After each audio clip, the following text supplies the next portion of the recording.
भारत में हर साल 2 अक्टूबर को हम गांधी जयंती के साथ साथ देश के पूर्व प्रधानमंत्री लाल बहादुर शास्त्री की जयंती भी मनाते हैं। उत्तर प्रदेश के मुगल सराय में 2 अक्टूबर साल 1904 को जन्मे शास्त्री जी का भी देश की आज़ादी में बहुत बड़ा योगदान रहा है। वे साल 1920 यानी 16 साल की उम्र में ही भारत की आज़ादी की लड़ाई में शामिल हो गए थे। शास्त्री जी की जयंती के मौके पर हम आपको उनसे जुड़ी कुछ रोचक बातें बताने जा रहे हैं। ये वो बातें हैं जो बेहद कम लोग जानते हैं। महात्मा गांधी के समान विचार रखने वाले लाल बहादुर शास्त्री भारतीय संस्कृति की श्रेष्ठ पहचान हैं। अपने गुरु महात्मा गांधी के ही लहजे में एक बार शास्त्री जी ने कहा था, मेहनत प्रार्थना करने के समान है। लाल बहादुर शास्त्री ने कहा था, जो शासन करते हैं उन्हें देखना चाहिए कि लोग प्रशासन पर किस तरह प्रतिक्रिया करते हैं। अंततः जनता ही मुखिया होती है। आज़ादी की रक्षा केवल सैनिकों का काम नहीं है, पूरे देश को मजबूत होना होगा। एक विनम्र तरीके से आप दुनिया को हिला सकते हैं। देश के दूसरे प्रधानमंत्री लाल बहादुर शास्त्री ने अपने कार्यकाल के दौरान देश को कई संकटों से उबारा। साफ सुथरी छवि के कारण विपक्षी पार्टियां भी उन्हें आदर और सम्मान देती थीं। आइए जानते हैं लाल बहादुर शास्त्री के बारे में कुछ ऐसी बातें जिसे आप अभी तक नहीं जानते होंगे। लाल बहादुर शास्त्री जब केवल 1.5 वर्ष के थे तभी उनके पिता का निधन हो गया था, जिसके बाद उन्हें चाचा के साथ रहने के लिए भेज दिया गया था ताकि वे उच्च शिक्षा प्राप्त कर सकें। शास्त्री को घर पर सब नन्हे कहकर बुलाते थे। नन्हे अपने बचपन में कई मील की दूरी नंगे पांव ही तय करके विद्यालय जाते थे ताकि वो पढ़ाई कर पाएं। लाल बहादुर शास्त्री जब 11 साल के थे तभी देश की आज़ादी के लिए कुछ करने का उन्होंने मन बना लिया था। इसके बाद वे 16 साल की उम्र में पढ़ाई छोड़कर गांधी जी के असहयोग आंदोलन में शामिल हो गए। भारत की स्वतंत्रता की लड़ाई में देश के दूसरे प्रधानमंत्री 9 साल तक जेल में रहे। असहयोग आंदोलन के लिए पहली बार वो 17 साल की उम्र में जेल गए, लेकिन बालिग न होने की वजह से उनको छोड़ दिया गया था। इसके बाद वो सविनय अवज्ञा आंदोलन के लिए 1930 में 2.5 साल के लिए जेल गए। 1940 और फिर 1941 से लेकर 1946 के बीच में वो जेल में ही रहे। इस तरह वो कुल 9 साल जेल में रहे।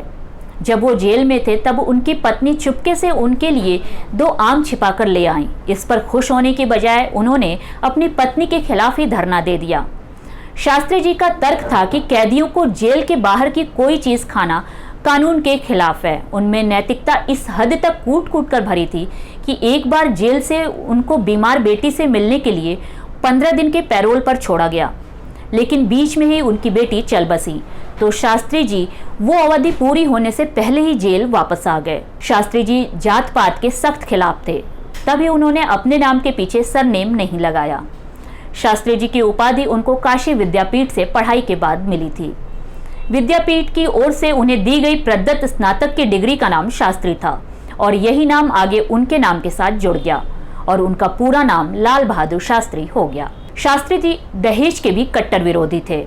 उन्होंने अपनी शादी में दहेज लेने से इनकार कर दिया था, लेकिन ससुर जी के बहुत जोर देने पर उन्होंने कुछ मीटर खादी को दहेज के रूप में स्वीकार किया।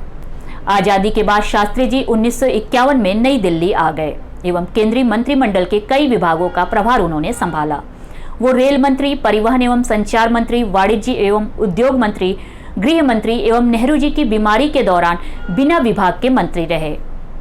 1964 में जब वो प्रधानमंत्री बने तब देश खाने की चीजें आयात करता था। उस वक्त देश PL 480 स्कीम के तहत नॉर्थ अमेरिका पर अनाज के लिए निर्भर था। 1965 में पाकिस्तान से जंग के दौरान देश में भयंकर सूखा पड़ा। तब के हालात को देखते हुए शास्त्री जी ने देशवासियों से 1 दिन का उपवास रखने की अपील की। इन्हीं हालातों में उन्होंने हमें जय जवान जय किसान का नारा दिया। ट्रांसपोर्ट मिनिस्टर के तौर पर सबसे पहले उन्होंने ही इस इंडस्ट्री में महिलाओं को बतौर कंडक्टर लाने की शुरुआत की। यही नहीं, प्रदर्शनकारियों को तितर बितर करने के लिए उन्होंने लाठीचार्ज की बजाय पानी की बौछार का सुझाव दिया था।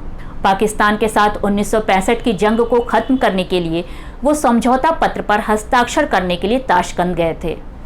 इसके ठीक 1 दिन बाद 11 जनवरी 1966 को खबर आई कि हार्ट अटैक से शास्त्री जी की मौत हो गई है। उन्होंने 11 जनवरी 1966 को ताशकंद में अंतिम सांस ली। 10 जनवरी 1966 को ताशकंद में पाकिस्तान के साथ शांति समझौते पर करार के महज 12 घंटे बाद ही लाल बहादुर शास्त्री की अचानक मृत्यु होने की खबर आई। कुछ लोग उनकी मृत्यु को आज भी एक रहस्य के रूप में देखते हैं। अभी भी कई लोगों का मानना है कि उन्हें जहर देकर मारा गया था। हाल ही में उनके परिवार ने भी उनकी मौत से जुड़ी फाइलें सार्वजनिक करने की मांग सरकार से की है। भारत के इस महान सपूत श्री लाल बहादुर शास्त्री की जयंती पर उनको शत शत नमन।